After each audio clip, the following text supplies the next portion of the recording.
Good day and welcome back to another DBZ Dokkan Battle video. In this video I'm going to be taking you through, this is the first video in a series of videos where I'll be going through the SBRs. I'm going to be going through from 1 to 30 and I'm going to also be doing the extreme SBRs.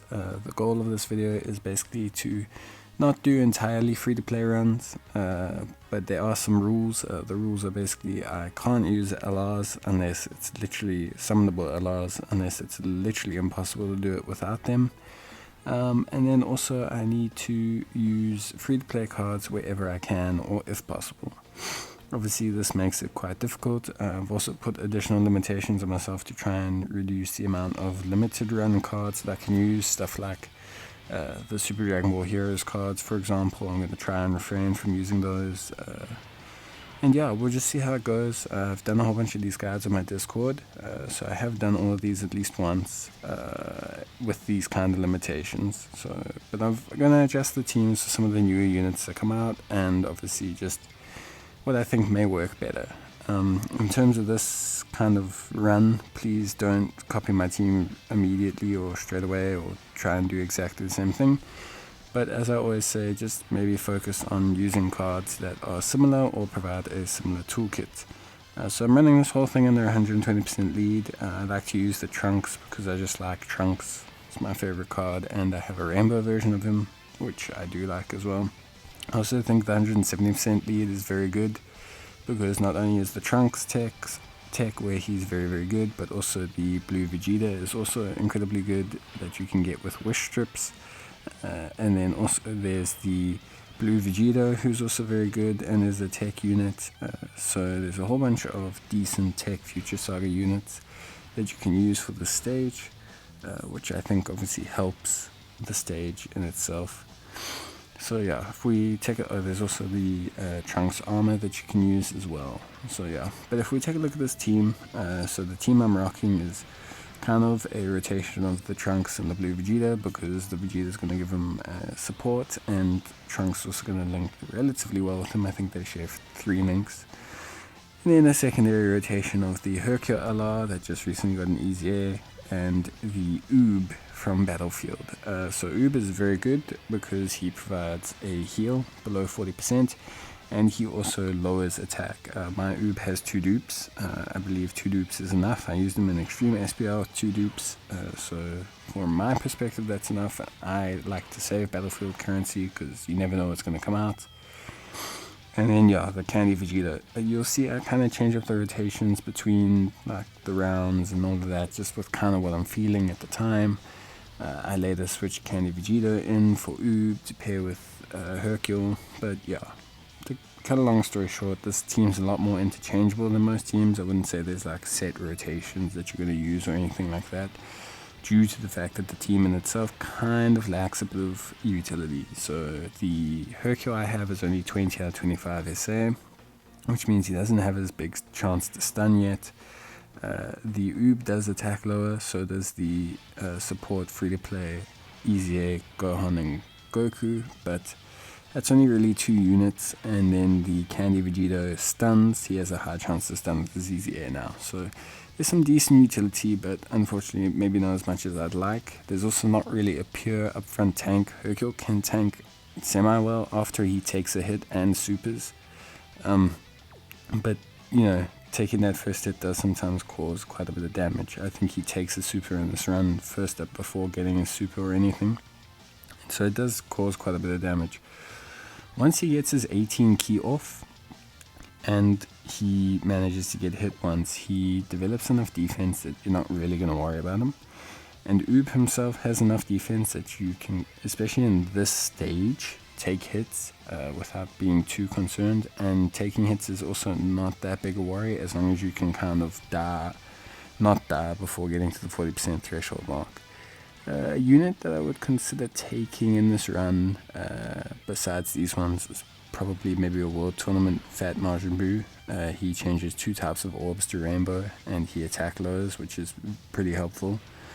The Tech Kid Gohan, with his high chance of evasion and his stun chance, is also very good. I mean, look right there, we just took 100k with Hercule, so you can see straight away that him getting hit first up with a super attack is not going to be great, but afterwards he's great. I mean, he's going to evade, he's taking single digits because of his really good defense after supering. So yeah, in terms of this team, like I said, I would definitely consider the kid Gohan, especially if you're going to run anything other than 120% lead. The other leads that are pretty good are obviously the LR Go Bros, because they lead Goku's family, which has plenty of choices. Or you could maybe look at the actual 120% Super Tech lead, who I believe is... Who actually is the Super Tech lead? The Extreme Tech lead is SS3 Broly. Who's the Super Tech lead? I can't actually remember. But yeah, if you wait, you'll get the easier for the Prime Battle Goku, which will be pretty helpful. And if you have any of the 50% supports, obviously I suggest that you take those, because those will definitely help you out and, you know, assist you in terms of like performance for this SBR. In terms of the units that I would say are mandatory, if you're running this kind of build, definitely the Hercule, definitely the Oob. Oob is just great, he's got great utility, and the Candy Vegeta. Candy Vegeta's high chance to evade plus his ability to stun is just, you know, unparalleled in this kind of content, this kind of SBR content. He's good for longish events as well now because of his ability to stack, and his stats got a little bit buffed up, but really the main attraction of Candy Vegeta is that just ridiculous evasion plus stunning, which is just such a high amount of utility to bring to these kind of fights, because you're going to limit damage and you're going to be able to stun. You will hear me hop on throughout my videos, but the main thing about all of these runs and any kind of SBR content or extremely hard short-term content in Dokkan Battle is control. The removal of contingencies that you may face and the other things that you may undergo as a challenge in terms of this content. So yeah, Hercule, like I say, after he gets his attack off, after he gets hit once, he's really managing to just control everything. He's got high chance to evade then, he's got high defense then. One main thing obviously is his defense on 18 key stacks for 3 turns. So once you get that first couple off, those first 2 off, he'll be sitting at over 200k defense, and with his chance to dodge and everything, he'll be looking very, very good. Yeah, so here we've obviously got the Doria stunned. So in terms of stunned units, I've always run this thing of focus after you stun a unit more on who you can eliminate rather than just trying to either stun or control that unit again. The main goal in the SBR is to limit the amount of super attacks. As you can see, Zarbon decided to hit us with a parting gift of a super attack, because that's, you know, just exactly what we need. A beautiful super attack flying at us to cause 100k damage before we decide to end the fight. The Trunks is doing very well. Trunks as a base character, although people may not find him that attractive in terms of base form, his base form, especially if you have a couple dupes and you have the support of Vegeta sitting with them, is going to be sitting at close to 100k, if not 100k defense, which on 102 double 170% leads is obviously, you know, it's not incredible numbers like some LRs or defensive based units, but it's enough for all kinds of SBR. I use him in every SBR I can. His stacking is great because he manages to get to 130 140k defense by, you know, his second or third time out, which is enough to reduce damage quite a bit. And then obviously his transformation has saved me quite a few times and done quite a decent amount of damage. So yeah, but as you can see here, this combination of Candy Vegeta and Hercule is working. Kind of using Candy Vegeta as the face tank to allow Hercule to get his super attack off in the first turn, and then I generally kind of switch it back up in the other turn. This Goku and Gohan, they stack defense on their super and they also lower attack, so they kind of like double up their defense in that sense. They're going to lower his attack and then also raise their own. I've given them full additionals because, you know, if they get 2 of those off, then it's basically going to incredibly help the amount of damage that they're going to take in terms of a fight. And yeah, like I say in most of my videos, in terms of item usage, just if you think you're gonna die, use an item. Items can always be replaced, but once an SBR is completed, it's done forever. Unless you feel like making a whole bunch of YouTube videos, or you just want to test out a couple of units. I know I enjoy testing out units in SBRs, so yeah. But yeah, this fight against 3 people, so like I stated earlier, these first SPRs, these 1 to 10 SPRs, the fights are randomized to a certain extent.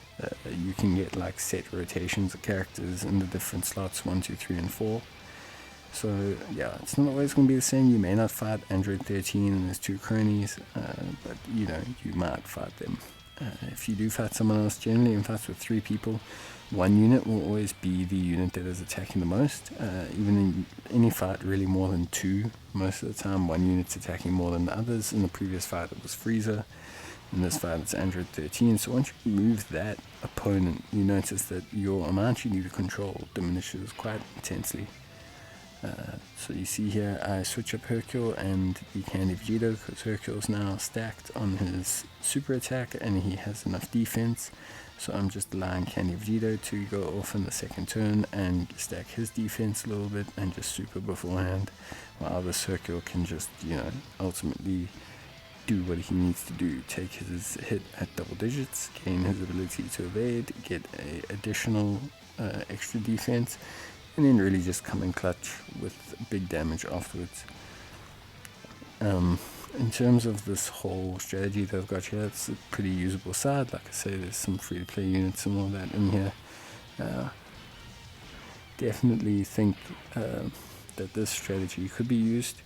I tried this strategy for Extreme SBR and it didn't quite work out the way I wanted. But it wasn't the end of the world. It wasn't like without it I couldn't do anything. So yeah, just basically run what you can, do what you can, and go from there. But yeah, this team worked well. I'm quite happy with how this team worked. I think if you want to, you could copy this team, you'd probably get similar results, but the Trunks allow such flexibility under his lead that you can kind of run whoever. There's no real specifications. Obviously, like I say, Future Saga would be best, because then that's more people running 170% lead. So yeah, in terms of this fight, as I always say, the main goal is to get your Dokkan attack and have the ability to kind of wipe out the vast majority of the enemy with your Dokkan attack. Unfortunately here I was kind of dicking around a little bit, or setting it up I want to say, so I couldn't get any 18 key super attacks with anyone. So what I did was I just basically missed a super attack with Candy Vegeta, and I went and just said, okay, well, I'm just going to kind of use Hercule for, I guess, the most damage I can. It's a real shame, because if I got the 18 key I probably would have finished it all off in one fight, or at least, you know, assist myself a lot more. I only actually get them to like half health with this fight, which is not great considering the Dokkan attack. Sometimes you can get unlucky with it, but I mean, it's all good at the end of the day.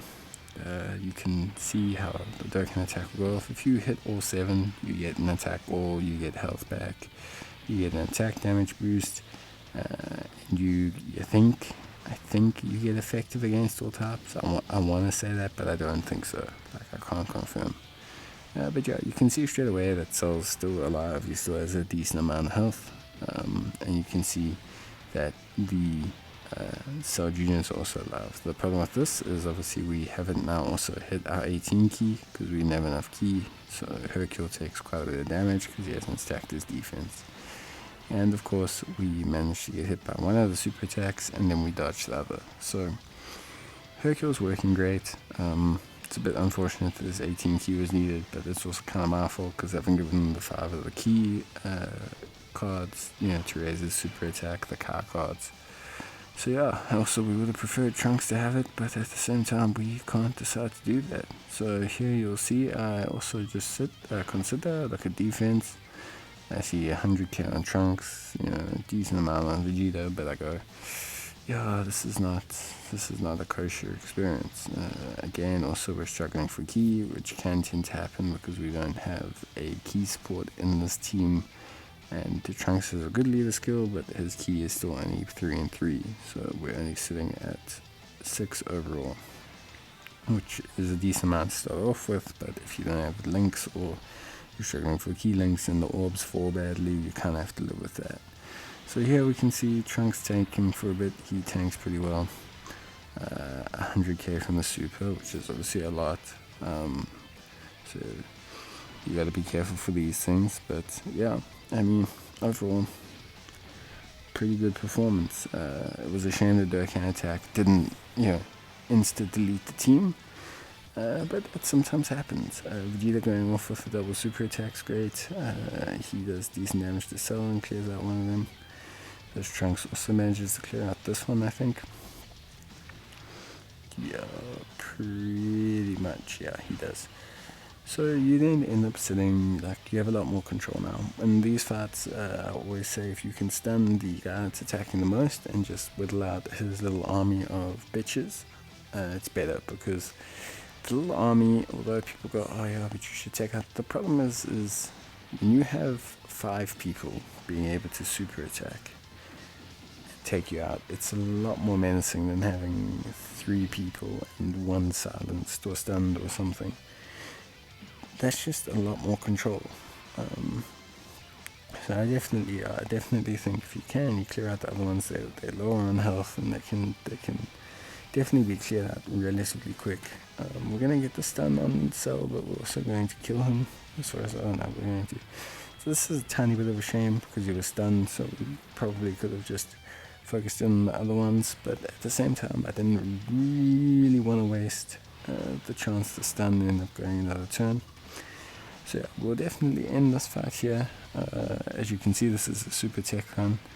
I hope you enjoyed the video, and I hope you give this a try. I know these stages are pretty easy-ish now, or a lot easier now, but I still think it's great to go through them, and I think it's nice to show off team builds where we use a lot of free-to-play units, or we just kind of do the run and just enjoy seeing some of the units in action.